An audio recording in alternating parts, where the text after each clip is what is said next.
you have to be aware of what is going on in your community, particularly in your community, because sometimes we get lost in that international, we are going to fix the world, right? And I said, well, just let me tell you that may going to be a little bit difficult. So focusing in what is going on in your community, integrating that in everything that I do, right? And for that, you need to be like listening all the time, right? You have to be, listening those voices that get in between sometimes that we miss. Based out of the University of the Fraser Valley on unceded traditional lands of the Stolo people, we are the Community Health and Social Innovation Hub, or CHASI for short. We support the social, mental, emotional, physical, and economic health of those living in our communities by bringing together experts from across disciplines. Those experts have some incredible stories and insights. To share those with the communities we serve, we bring you the CHASIcast, a monthly program where we drill down on a current topic and chat about how it impacts our lives. Good morning and welcome to CHASIcast. It's my absolute pleasure this morning to have a conversation with Esther Jiménez Atochero, who's a colleague of mine and a friend and a former student, and so really thrilled to have you here today. So welcome. Thank you so much. It's my pleasure. I mean, what a pleasure to be here sitting in the same place that we had so many great scholars before. So I'm very pleased. Great. I wonder if we can start just, one of the reasons that wanted to use this time today to chat with you is you're opening a new chapter in your life. So excited to learn more and have other people hear about what that is. But I wonder, can you just tell the audience a little bit about you and your journey? And Yeah. Well, I came here I'm obviously a UFV alumni. I graduated in 2020. What a great year to graduate. I missed just that walk over the stage. So, but I'm proud. I'm proud that I could find this spot at CHASI and become what I imagined when I was a student, which is a researcher, right? It was like I came here because the crisis in Spain forced me to migrate to Canada. And I wanted to explore a different, back at home, I was a sound engineer, right? So this was a new chapter in all ways, right? So I could explore a new discipline. And then I remember going to this class. It was sociology in deviance. And it's this woman is Dr. Da, and she's talking so fast and she's so exciting about everything. And then I was, holy smokes, this is the spot, right? This is where I want to be. And from there, it's just I stick to sociology and graduated, and I stick to the department in many ways. To the dean of college, Dr. Arnold, at that time. I became a peer supporter for international students too. I was involved at SAS too. So yeah, pretty much I was spending all the time at UFV. And I think that's interesting. One of the things that we wrestle with, and I think through COVID, it will be even more of a question, is sort of engagement of students. Can you talk a bit about, did that just sort of naturally come from other things you've done in your life, that was just, you were going to be 110% into this as well? Was there something about the student life that really drew you, or being an international? I think being an international was a big part, right? And also that I was a little bit of an older student, like I wasn't just coming straight off high school. So that gives you a different perspective too, right?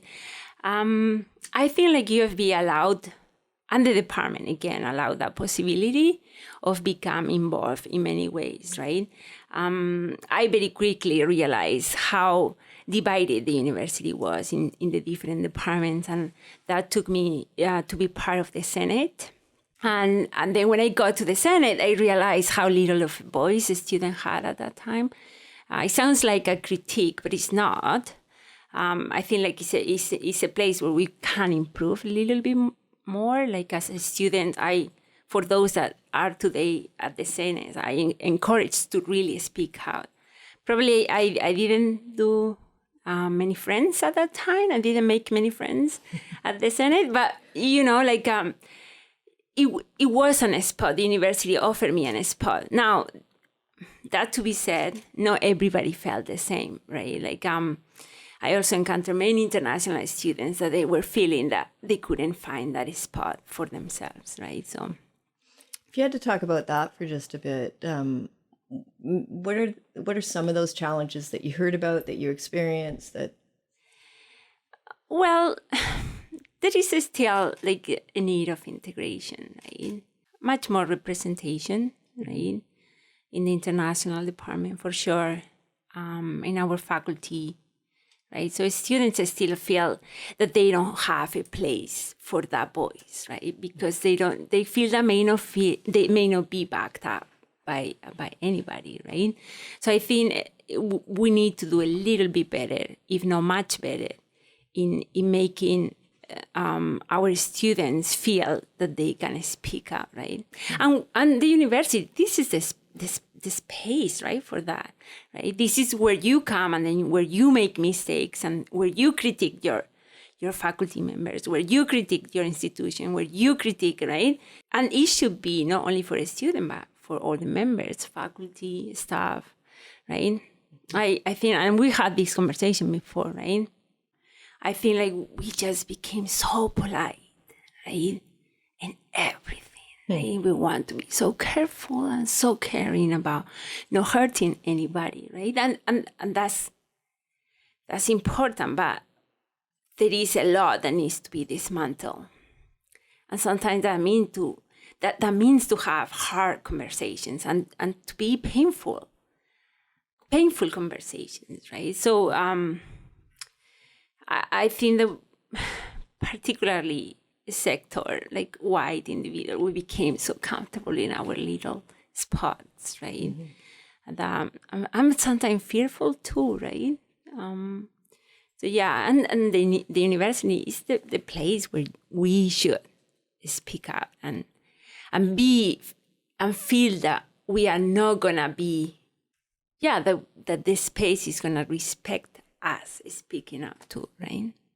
It's interesting because as I listen to that, and we've chatted about this, it's that edge where these polarized ideas of we've become so polite that we're not unpacking all of this, political correctness and woke, all of that stuff that we're hearing. And then, as you just expressed, we're too polite, so we're so focused on answers instead of, being comfortable in the muck of questions to some extent.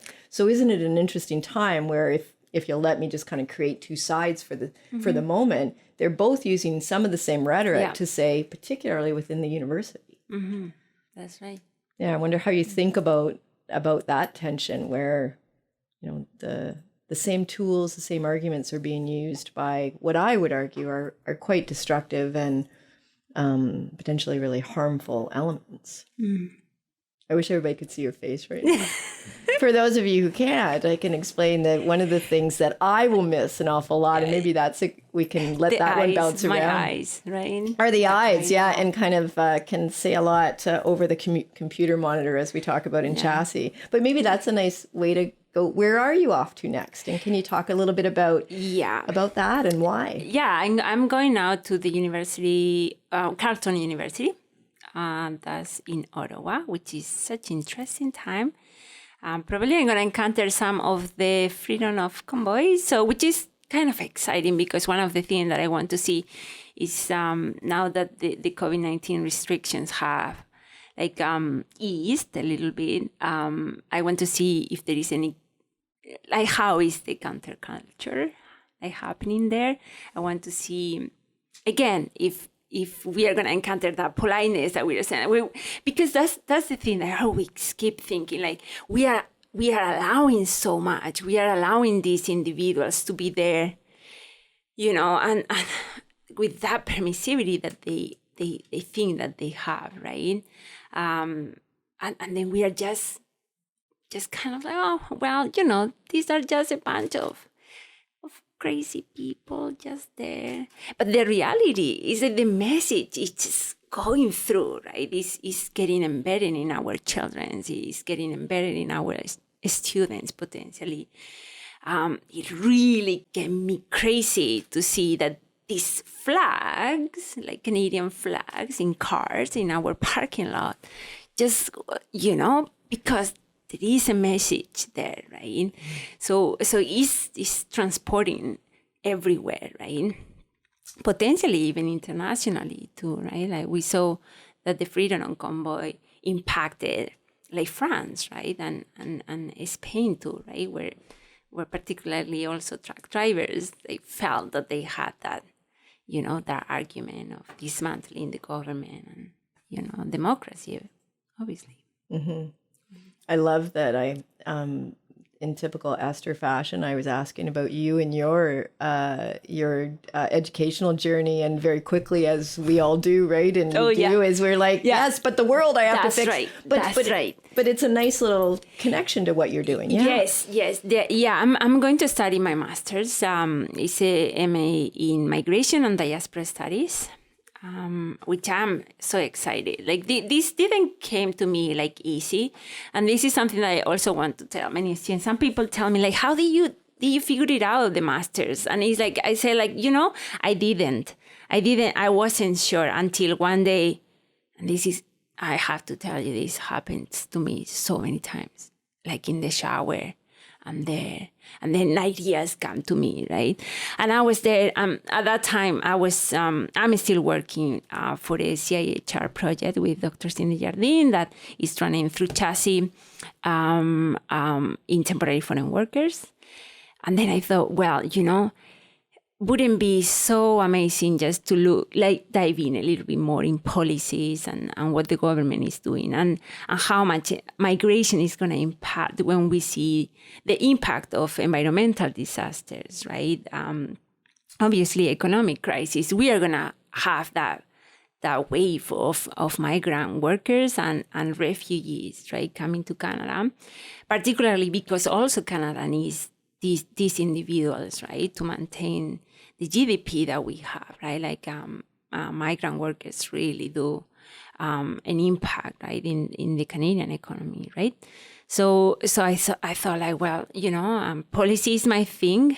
I love to read policies. It's so boring. People think that it's really boring, but I really encourage the students to understand the importance that policies have, how that change our institutions, right? Like everywhere where you go, you should check, what is this institution doing around sexual violence, about, the LGBTQ group, right? Like what are they doing, right?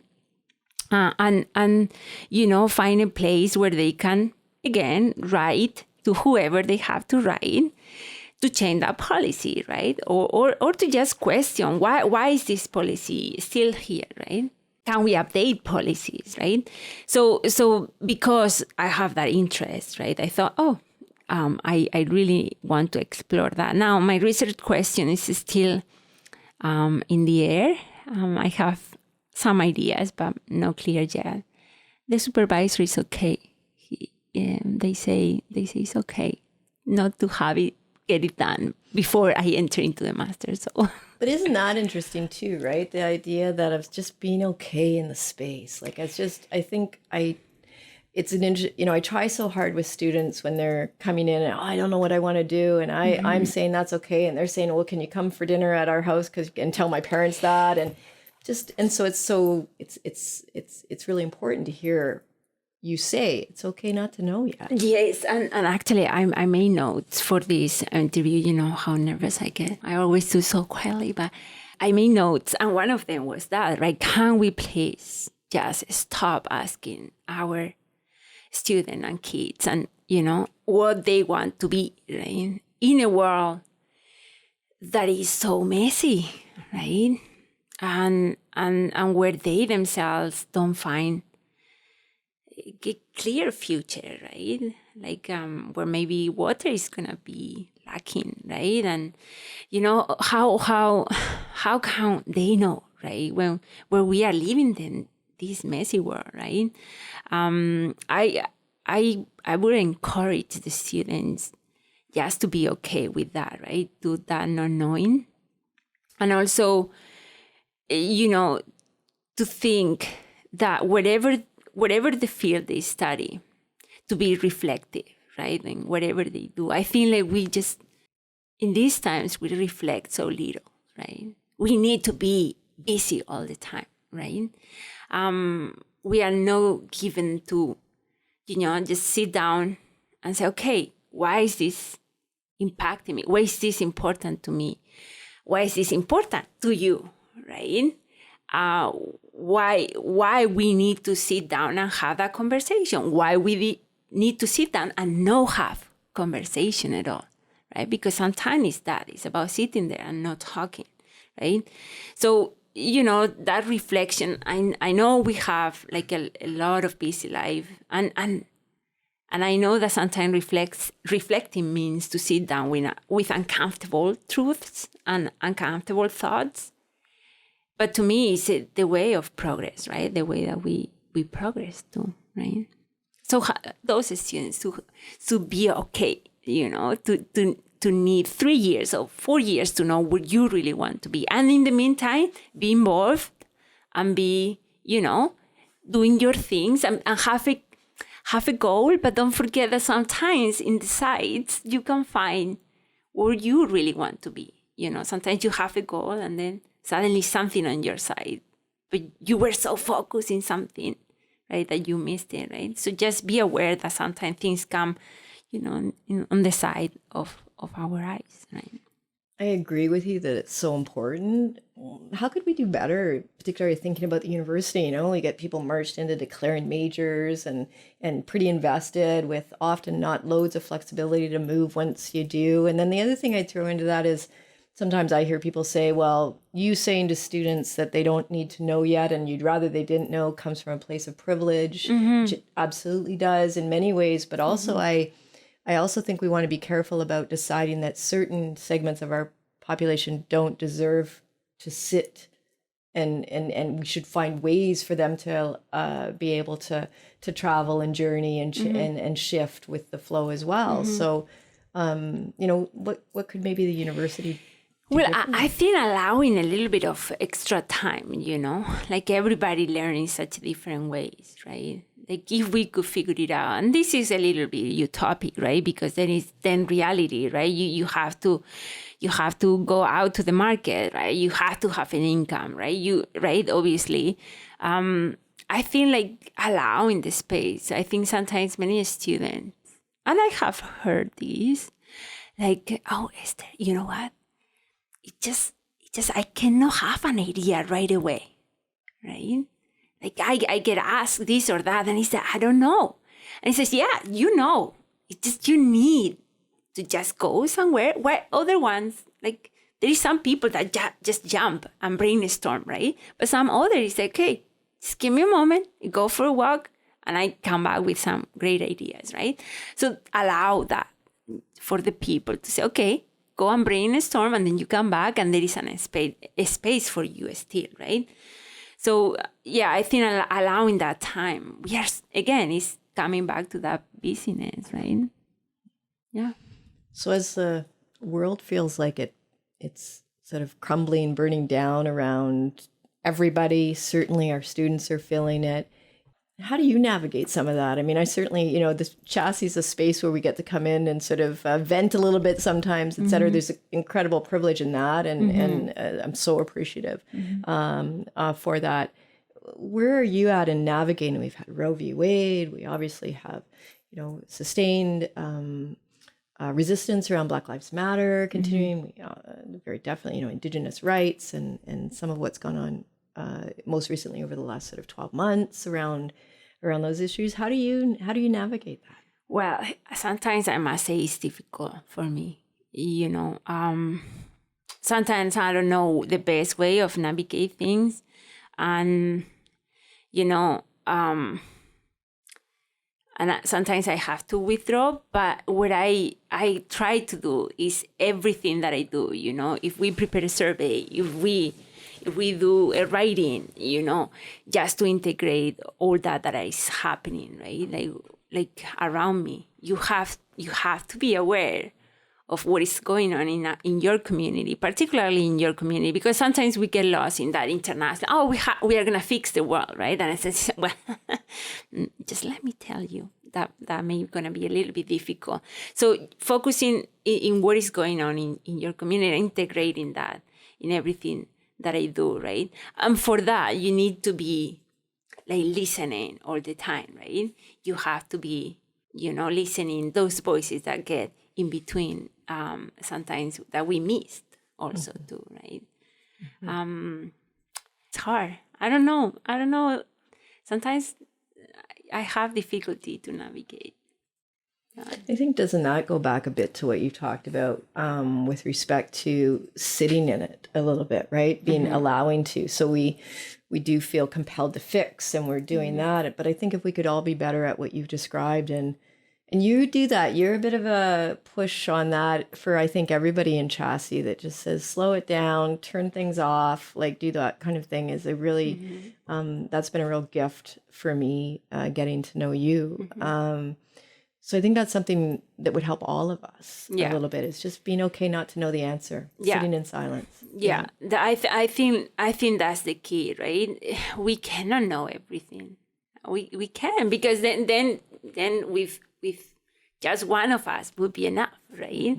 So I think it's a combination of everybody's.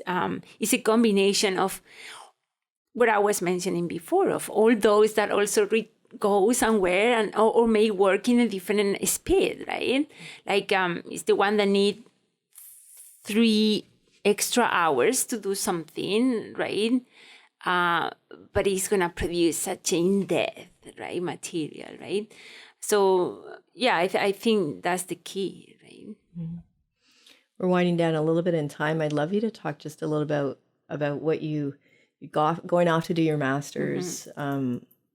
I think you'll take care of the convoy. And what do you see as what you have, those gifts, and where you would like to, sort of do the work that is so important to you? What do you see that journey look like for you? Well, for me, what I would like to, I have that thing about honesty, right? So I have that, I am not very comfortable when we put so many things in between, so then the message get a little bit complicated, and it's okay, get to the point, right? So I think that's what I want to do.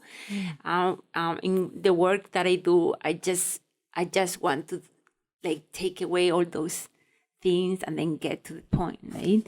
I don't know if I'm gonna do it right, and I don't know if I'm gonna get, lost in the process, right?